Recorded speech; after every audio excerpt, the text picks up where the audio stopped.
வணக்கம். ஒரு காட்டுல ஒரு கணவர் மனைவி வாழ்ந்துட்டு வந்தாங்க. ஸோ அவங்க ஒரு 40 வருஷமா அங்கேயே தான் இருக்காங்க. அவர் காலையிலேயே மருந்துகள் இலையெல்லாம் தேடுறதுக்கு போயிடுவாரு. மனைவி சமைச்சு வைக்கிறது, அவர் வந்தவொடனே சாப்பிடுறது. இப்படியே தான் 40 வருஷமா வாழ்ந்துட்டு இருக்காங்க. ஸோ ஒரு நாள் அவர் வரும்போது ஒரு இளம் பெண் இருப்பாங்க, மனைவியை காணும். அவர் எங்கெங்கேயோ தேடுவார். நான் தாங்க உங்க மனைவின்னு சொல்லுவாரு. அப்படியா, எப்படி நீ இப்படி மாறிட்டாரு? ரொம்ப சின்ன பொண்ணாயிடுவா. இல்ல, உங்களுக்கு கஞ்சி வைக்கும் போது என்னோட கரண்டி உடஞ்சிருச்சு, அங்க பக்கத்துல ஒரு விறகு இருந்ததுன்னு நினைச்சு அதை எடுத்து நான் கிண்டினேன்.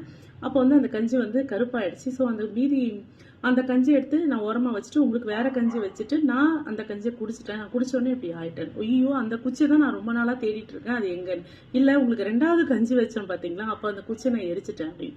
ஸோ இவர் முதலே அந்த ஒய்ஃபு கிட்ட இதுதான் நான் பண்றேன்னு முதலே சொல்லியிருந்தாருன்னா அவங்க 2 பேருமே ஜெயிச்சிருக்கலாம். ஆனால் அவர் 40 வருஷமா இந்த குச்சை தான் தேடிட்டு இருக்காருன்னு கணவனுக்கும் தெரியாது, மனைவிக்கும் தெரியாது.